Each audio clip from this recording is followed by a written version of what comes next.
led by Dr. Dingshaw Patiwala and the Chief Dimission Gagan Naran through the night to ensure that she could meet the competition requirements.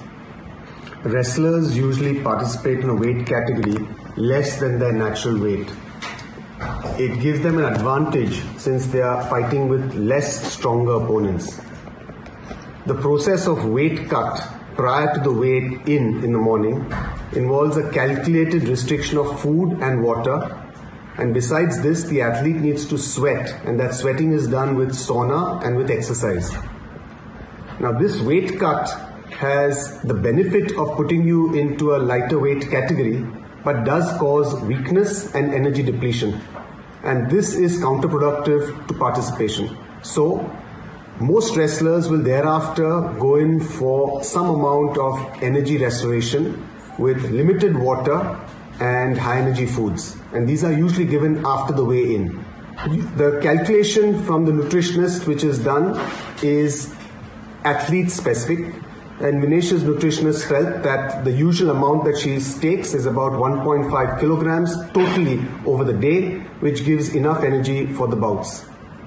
Sometimes there's also a factor of a rebound weight gain following competition. Now Vinesh had 3 bouts, and hence to prevent any dehydration, some amount of water had to be given. We found that her post-participation weight was increased more than normal, and the coach initiated the normal process of weight cut that he has always employed with Vinesh. This is something that's worked with her for a long period of time. He felt confident that this would be achieved, and over the night we went ahead with the weight cut procedure. However, in the morning we found that despite all of our efforts, her weight was 100 grams over her 50 kilogram weight category, and hence she was disqualified. We had tried all possible drastic measures throughout the night, including cutting off her hair, shortening her clothes, and despite all of this, we could not make that 50 kg weight category. Following disqualification as a precautionary measure, Vinesh was administered some intravenous fluids just to prevent dehydration, and typically we get a few blood tests done just to make sure that everything is normal. So this process is going on at the local Olympic hospital here. All of Vinesh's parameters during this weight cut were normal, and throughout this process she actually felt perfectly normal. Vinesh just interacted with IOA President Dr. Mrs. P.T. Usha and mentioned that although she is physically and medically perfectly normal, she's disappointed that this is her 3rd Olympics and she had to be disqualified. The IOA is taking every step to ensure that the morale of the contingent remain high.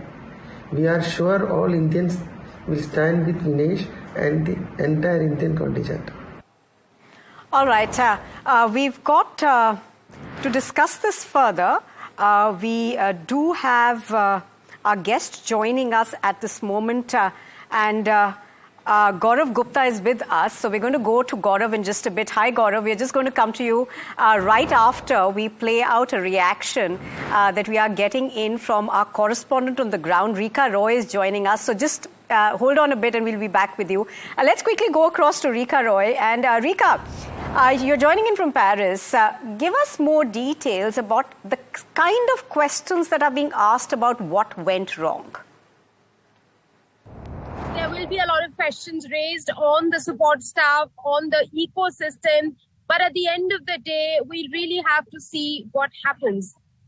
What we do know now is that she doesn't have a chance to fight in the final because the Cuban has been given that draw. She will fight the gold medal match. There are appeals being made. There are mails being sent. So I don't think there is going to be, a turnaround. I don't think that Vinesh Phogat will get another shot at the medal. She will be last on that on that list. She could have been the first or the second, but she will turn up as the last person on that list. Now, so far as it's concerned, there's a lot of blame being laid on her support staff, on her ecosystem. Also, there are questions being raised on why she decided on cutting down her weight class from 53 to 50 and up to 57. So those things, the Paris Olympics is not over yet. Questions will be asked. See how the ecosystem reacts to it. All right, Gaurav, you just heard Rika, and before that, we also had a comment that came in from Dinsha Pardiwala. He seemed to suggest that all that could have been done was done. But obviously, there are a lot of questions that remain as to how someone who made it to the finals has now been completely disqualified. And those questions remain. Well, absolutely. There are hard questions that remain, but it's also all in all an extremely unfortunate incident to happen. If you listen to Dr. Dinshaw Pardiwala, and I know him well, being a cricket journalist with the Times of India for a number of years, I've spoken to him a lot of times during Jasprit Bumrah's injury and during various players' injuries, and I keep asking him questions, and he's an extremely well informed man and the best in the business in his field. And with him directly involved so closely with Vinesh's whole incident, I'm shocked and surprised that this kind of a thing has happened. But when you hear him through and PT Usha ma'am through, you realize that it's not something extremely abnormal. As I was thinking earlier, Dr. Dinshaw Pardiwala is very clearly saying that the athletes tend to fight in lesser, the wrestlers and perhaps even the boxers, they tend to fight in lesser weight categories so that they can gain that advantage of being physically stronger and being the more favorite ones. And Vinesh, of course, was a favorite in her field. And perhaps a last minute, this kind of a gaffe has happened wherein she could not lose enough weight, and she sort of put on a lot of weight, which I find a bit surprising and a bit fishy. I don't know. I mean, it's a bit surprising for me that suddenly she's put on so much weight that she could not even, she got disqualified for the final. My thing is also with the rules that when she fought the earlier rounds, she was pretty much well within the rules. So why are you snatching away her silver medal for the bouts that she's won legally, within the rules? I mean, if she failed the weigh-in before the final, I can pretty well understand, shunting her out of the final and sort of disqualifying her from the final. But why is she being disqualified from the entire competition is what I fail to understand. I mean, at least she deserves a silver medal for the fact that she's been within the rules and fought her three bouts yesterday, and then to punish somebody like that, which is I think unprecedented and perhaps a first in Olympics history in wrestling, is absolutely shocking and absolutely it's an unfortunate, unfair decision according to me. And the rules need to have a sort of changed, and they should be changed at this hour when as Usha ma'am rightly said that they have protested against this and they have appealed against this decision. It's just a matter of a few 100 kilograms. I mean, it's not like somebody is extremely unfairly taking advantage of a situation, and then to be punished in this manner is what I find hard to understand. Right, Gaurav, having said that, that's the point that I wanted to bring up with you. Now, we have complained at all levels possible, and the establishment seems to be completely behind her in terms of what can happen. But in your experience, have there been instances like this, and what has been the way forward? Absolutely no instance that I can recall of.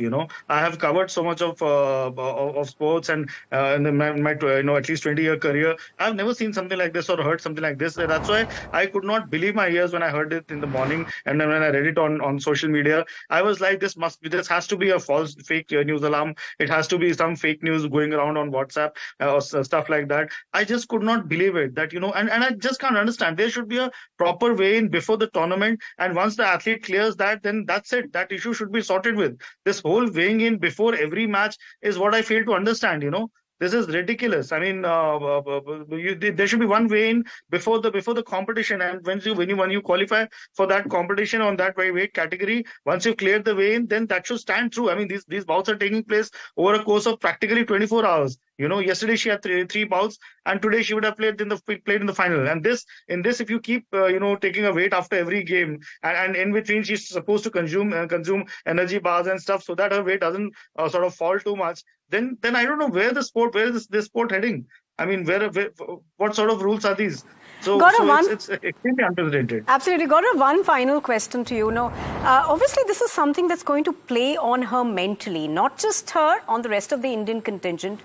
So far, our performance, we've got 3 bronze. Apart from that, of course, we had some disappointment coming in yesterday as well. So mentally, it's going to be a very tough ask for Vinesh to actually get over this.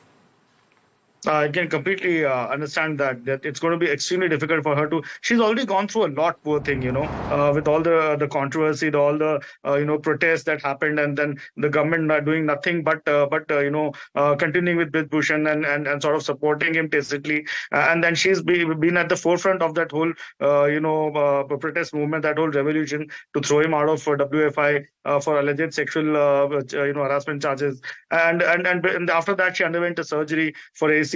I think it was it last year's after the last Olympics she admitted having a bit of mental issues and taking a break from wrestling because of that, and being seriously afflicted by mental health issues. So all in all, it was extremely, she's a fragile athlete, but she's our superstar athlete. She's the best in the business in her field, and then for her to go through like this is extremely torturous to see. And 4 years down the line again, you don't know at LA where things are headed or who comes next, and a lot of politics involved. This that her replacement, Amit Pangal, Antim Pangal, who she lost 10-0. So, Absolutely. but then she beat her in the qualifiers 10-0. So we don't know where 4 years down the line where things will be. So Absolutely. that's why you really feel for her that somebody who really deserved a gold medal. She looked like a woman on a mission, a sportsperson on a mission, and she's been Absolutely. cut short so cruelly. Absolutely, Gaurav. And everybody's wishes, of course, this evening are with her. Thank you very much, Gaurav, for joining us on the broadcast. So that's the latest that we are getting on this, of course, that the Indian Olympic Association has already appealed and have protested against what's happened. Well, we slip into a very short break here, but on the other side, we bring you an exclusive conversation with Shailesh Chandra of Tata Motors, passenger vehicles, on the newly launched EV Curvv.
Curvv is Tata Motors' maiden offering in the mid-size SUV segment, a space that's growing fastest in the industry.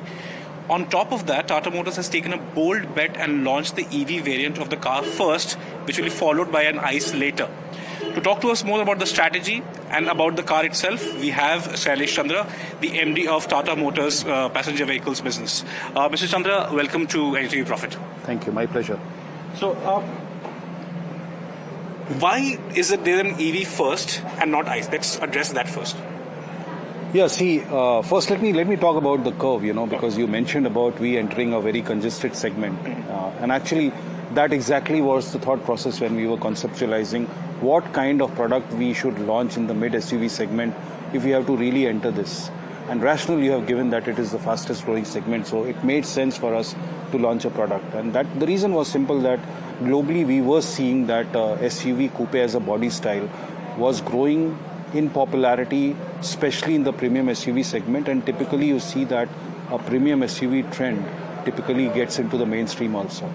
So we said that why don't we pick this body style and come with a clutter breaking concept in the market, and that is how the Curvv got conceived. And that has been the background of Curvv. And your question was therefore on Why EV first? Why EV first? Yeah. So I would say that is more symbolic. Okay. It is symbolic because actually we were conceiving Curvv as an EV to start with, as a pure EV platform. When we saw the design evolving and coming to the shape in which you see today, we said that why we should divide the ICE segment of this kind of a beautiful design and styling, right? So actually there are similar kind of top hats coming on two different platforms. Yeah. One is a pure EV platform and the ICE has an Atlas platform. So we have actually taken an approach where we can use the same concept on both the ICE platform as well as the EV platform. Okay. So clearly the customer... So that's the reason why we first, since it was conceived as electric, we said symbolically we should launch that first. Okay. It's only a space of 1 month. It's not a long duration between the launch of the two. So customers will immediately, in I think the next couple of months at least, will have both the options. Who is the customer actually? Do you think, given the range of the car at about 400 to 425 kilometers, the fast charging that you're talking about, do you think the customer will now look at this car first, the EV first, when they're considering buying a mid-size SUV? So see, we have seen that some of the barriers that existed in the electric vehicle was, of course, one was the price parity with ICE, acquisition price parity. The other one was range anxiety, and the third one was the charging time.